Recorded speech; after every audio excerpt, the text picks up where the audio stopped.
Perlahan wanita itu jalan ke arah si Abel dan mengatakan, "Kamu sudah tahu ya siapa aku?" Halo guys, assalamualaikum. Selamat datang di channel aku. Buat kalian makasih ya sudah nonton video ini dan salam kenal buat kalian semua. Di video kali ini aku akan menceritakan kisah horor di kampus karena banyak yang request ini setelah aku buat video kemarin tentang cerita horor di sekolah. Jadi di video ini ada dua cerita ya. Salah satunya ada sosok wanita yang menemani salah satu mahasiswa di kampus saat sedang menunggu temannya. Mahasiswa itu nggak tahu kalau wanita itu ternyata bukan manusia. Seperti biasa buat kalian yang penakut di skip aja ya. Karena cerita-cerita yang aku ceritakan serem-serem ya kan. Tapi buat kalian yang berani nggak usah berlama-lama lagi. Kita langsung masuk ke ceritanya dan tonton video ini sampai habis ya.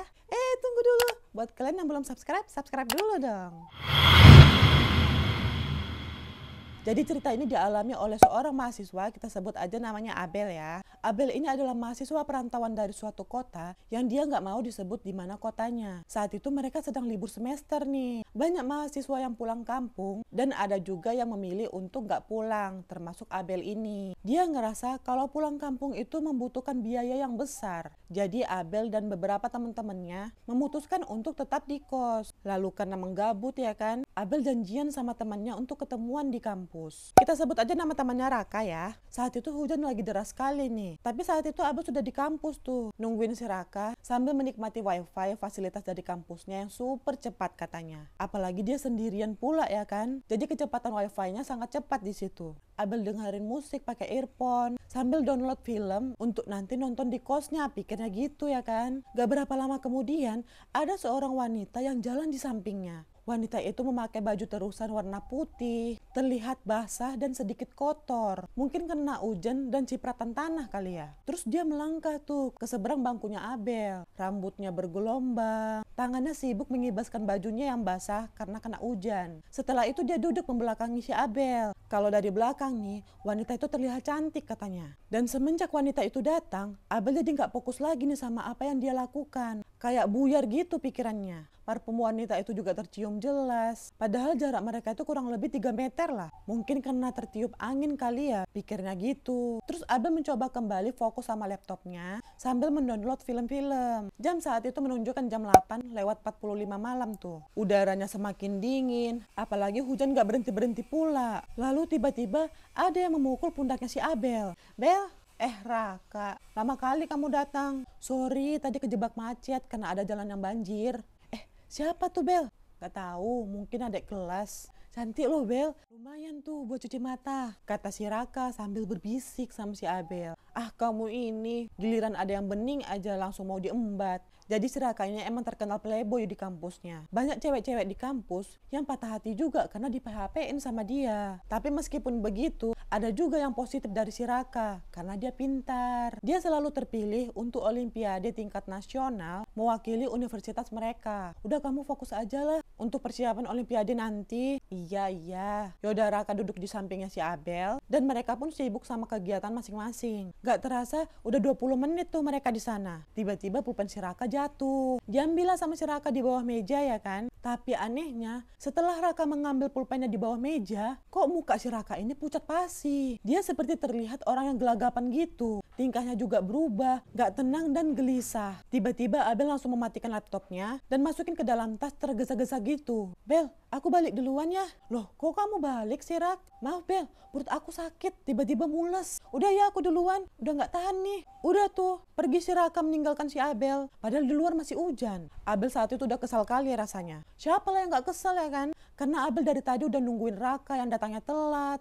Tiba-tiba malah pulang duluan. Saat masih merasa kesal, tiba-tiba HP-nya bunyi tuh, tanda ada pesan masuk. Dilihatlah sama si Abel. Ternyata itu pesan dari si Raka. Isinya gini, "Abel, maaf ya, tadi aku buru-buru balik. Kamu mending juga buruan balik deh. Tadi, pas pulpen aku jatuh di bawah meja, aku lihat ada yang aneh dengan cewek di seberang kamu itu. Emang kamu gak ngerasa aneh? Dari tadi dia cuma nunduk tanpa bicara kan? Kakinya gak nampak Bel. Kayaknya dia bukan manusia deh. Kamu buruan pergi sana." Setelah baca pesan dari si Raka, Abel kaget dan perasaannya jadi gak enak. Ternyata karena dia terlalu fokus sama laptopnya, Abel sampai gak sadar ada yang aneh sama wanita di depannya. Dia mikir ya kan, pantes sejak wanita itu datang, kok aromanya menyengat kali. Jangan-jangan dia adalah sosok kuntilanak yang sering dibicarakan orang di kampus. Jadi di kampus mereka udah sering terdengar rumor ada kuntilanak yang suka usil ganggu mahasiswa-mahasiswa di kampus itu. Karena si Abel nggak percaya hal-hal mistis gitu, jadi diabaikanlah sama dia. Karena dia juga nggak mau jadi nggak nyaman kalau lagi sendiri. Tapi saat dia melihat pesan dari si Raka, Abel langsung keringat dingin dan ketakutan. Tanpa berpikir panjang, dia langsung menutup laptopnya dan memasukkan barang-barangnya ke tas untuk bersiap-siap mau pulang. Tiba-tiba,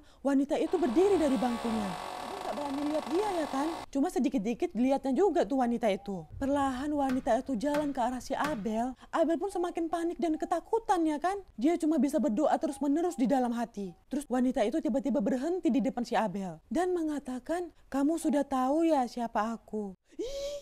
Bayangkan ada hantu di depan kita, dia malah nyamperin dan bilang gitu. Kalau aku udah berharap pingsan aja lah di situ. Terus Abel langsung ngeliat wanita itu ya kan. Dia pun langsung berteriak sekencang-kencangnya karena dia melihat sosok wanita itu wajahnya rata. Gak ada mata, hidung, dan mulut. Sambil kepalanya gerak-gerak gitu. Abel pun langsung lari lah ya kan ketakutan. Selama berlari, dia mendengar suara kuntilanak tertawa sangat melengking seperti puas melihat Abel ketakutan.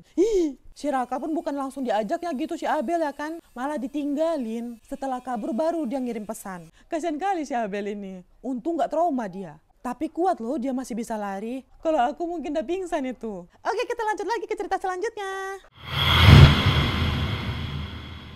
Cerita ini dialami oleh seorang mahasiswi, kita sebut aja namanya Niki ya. Niki kuliah di Universitas B di Malang. Saat itu Niki sedang mengerjakan tugas di perpustakaan kampusnya. Sampai jam 11 malam, akhirnya dia memutuskan untuk pulang. Karena takut diusir juga sama petugas di sana. Udah tuh, lampu juga udah pada dimatiin. Jalanlah si Niki keluar menuju kosnya yang gak jauh dari kampusnya. Saat itu suasana di sana gelap dan sepi kali. Ya udah jam 11 malam lah pula ya kan. Di dekat kampusnya itu banyak pohon-pohon yang tinggi gitu. Serem sebenarnya kalau malam. Apalagi udah hampir tengah malam pula. Tapi Niki ini berusaha nggak menghiraukan. Dibuangnya lah pikiran negatif dan rasa takutnya saat itu. Tapi tiba-tiba kok ada yang aneh di salah satu pohon yang akan dia lewati. Dia melihat ada sosok gadis berambut panjang, badannya tinggi, pakai baju warna putih pula. Dan sosok itu bersandar di salah satu pohon di sana. Saat itu Niki udah nggak bisa berpikir positif lagi dia. Tapi dia tetap berusaha untuk gak teriak dan beranikan diri sambil berdoa dalam hati. Niki berjalan cepat tuh melewati pohon itu dan berpura-pura gak melihat sosok itu juga. Terus tiba-tiba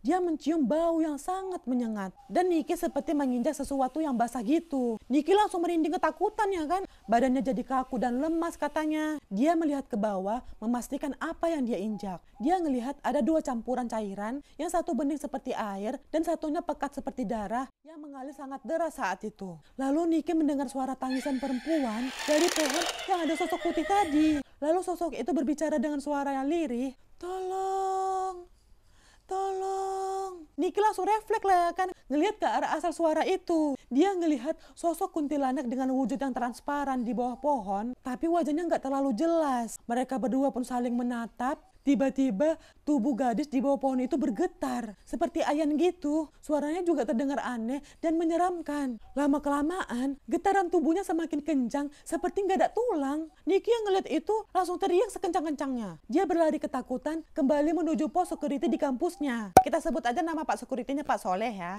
"Ada apa Mbak? Kok lari-lari? Mbak gak apa-apa?" "Itu Pak, di pohon ada setan. Ini juga sepatuku basah Pak, kayak kena cairan darah gitu." Anehnya, saat dilihat sepatunya, ternyata sepatu Niki nggak ada basah dan bercak apapun. Mereka pun cuma bisa terdiam lihat itu. Pak Soleh saat itu mencoba menenangkan Niki dan menyuruhnya untuk membaca doa. Karena si Niki ini udah terlihat pucat, lemas, dan hampir pingsan gitu. Akhirnya setelah Niki agak tenang, dia meminta tolong kepada Pak Soleh untuk mengantarkan dia pulang sampai ke kosnya. Pak Soleh pun baik tuh, diantarnya juga si Niki. Lalu saat di perjalanan, Pak Soleh menjelaskan bahwa Niki bukanlah orang pertama yang melihat sosok itu. Udah banyak kali mahasiswa di sana diganggu sama sosok wanita itu. Pak Soleh juga cerita tuh, dulu katanya sosok wanita itu adalah seorang mahasiswi juga. Saat pulang malam-malam, dia diperkaos dan dibunuh oleh supir angkot di sekitar itu. Pak Soleh juga bilang, sebenarnya sosok itu bukan menakut-nakuti, tapi lebih sering seperti meminta tolong. Pak Soleh juga bilang sama Niki harus hati-hati. Kalau pulang malam-malam lebih baik jangan sendirian. Dan sejak saat itu si Niki udah gak pernah lagi jalan sendirian, apalagi pulang malam-malam dari kampusnya.